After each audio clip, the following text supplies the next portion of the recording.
यह इलेक्शन जो 2024 में हुआ वो बहुत ही महत्वपूर्ण इलेक्शन था। 6 डिकेड के बाद थर्ड टर्म में एक स्टेबल गवर्नमेंट आया है।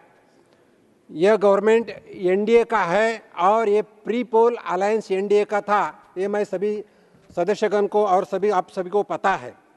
140 जनता ने एनडीए के नेता हमारे यशस्वी प्रधानमंत्री माननीय मोदी जी के ऊपर ट्रस्ट दिखाया है और ये 2024 का इलेक्शन का रिजल्ट इस स्टेबल गवर्नमेंट है और इस ट्रस्टी गवर्नमेंट है जिसमें 140 करोड़ जनता का ट्रस्ट है।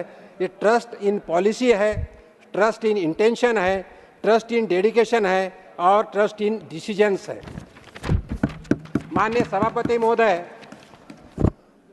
माननीय प्रधानमंत्री जी के नेतृत्व में पिछले 10 साल से गवर्नमेंट थी और ये गवर्नमेंट में जो विकास हुआ है बहुत ही महत्वपूर्ण विकास है।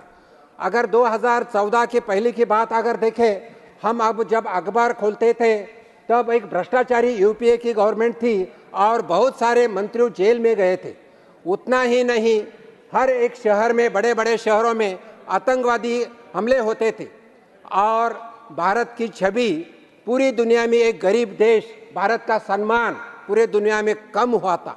लेकिन 2014 के बाद एक भी जो केंद्र में सरकार थी, एक भी भ्रष्टाचार का आरोप नहीं हुआ है।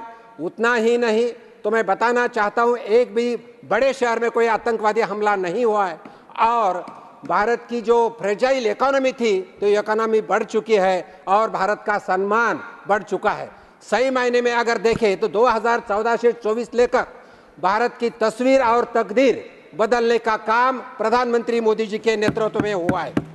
माननीय उपसभापति महोदय, मैं बताना चाहता हूं, जो हमारी इकोनॉमी फ्रेजाइल इकोनॉमी थी वो अभी 10वें नंबर से 5वें नंबर पे आई है और जो पर कैपिटा इनकम की बहुत सारे सदस्य बात कर रहे थे, मैं बताना चाहता हूं ये पर कैपिटा इनकम भी 2014 में 86,000 था, अभी 1,72,000 हो चुका है। माननीय उपसभापति महोदय, मैं आपको बताना चाहता हूं कि भारत देश का हर एक नागरिक मोदी जी का परिवार ऐसा संबोधित जाता है। मोदी जी बोलते हैं मेरा 140 करोड़ जनता मेरा परिवार है और ये परिवार के लिए प्रधानमंत्री मोदी जी के नेतृत्व में काम हो रहा है। अभी मैं सुन रहा था सभी सदस्यगणों का, कास्ट, रिलीजन, धर्म कोई नहीं है, 140 घंटे जनता के लिए काम हो रहा है और उसमें मैं बताना चाहता हूं जिसमें गरीब हो, गरीब का कल्याण कैसा हो, महिला का सशक्तिकरण कैसा हो, किसान का विकास कैसा हो और युवा का फ्यूचर कैसा बने, इसीलिए माननीय प्रधानमंत्री जी के नेतृत्व में काम चालू है। भारत रत्न माननीय डॉक्टर साहब बाबा साहेब आम्बेडकर ने बिलीव किया था, बताया था कि ये भारत एक प्रोग्रेसिव राष्ट्र है और ये सोसाइटी का प्रोग्रेस होगा तो ही लोअर स्ट्रेटा का प्रोग्रेस हो सकता है।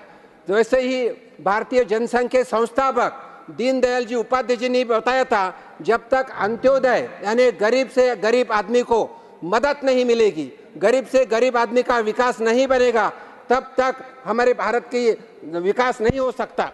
यह ध्येय सामने रखते हुए माननीय प्रधानमंत्री मोदी जी के नेतृत्व में सैकड़ों स्कीम्स निकाली है और ये स्कीम का फायदा जनता को हो रहा है। मैं बताना चाहता हूं, पीएम गरीब कल्याण योजना में 80 करोड़ लोगों को फ्री अनाज मिलता है। अगर ये 80 करोड़ अनाज मिलता है, इसमें रिफॉर्म करके बायोमेट्रिक सिस्टम लाया है जिसके माध्यम से लाखों करोड़ों रुपए का भ्रष्टाचार कम हो चुका है। उतना ही नहीं तो 12 करोड़ लोगों को टॉयलेट, 10 करोड़ लोगों को उज्ज्वला गैस, 50 करोड़ लोगों को आयुष्मान भारत हेल्थ कार्ड, 10,000 जन औषधि खोले हैं जिसके माध्यम से सस्ती दवा मिलती है। मैं एक डॉक्टर हूं, बताना चाहता हूं, अगर एंजियोप्लास्टी करना है तो जो स्टेंट मिलता है वो स्टेंट की अगर ब्रांडेड स्टेंट लिए तो 50,000 से ज़्यादा रुपए को मिलती है, लेकिन ये छोटा जन औषधि में हम लिए तो 7,000 को स्टेंट मिलता है।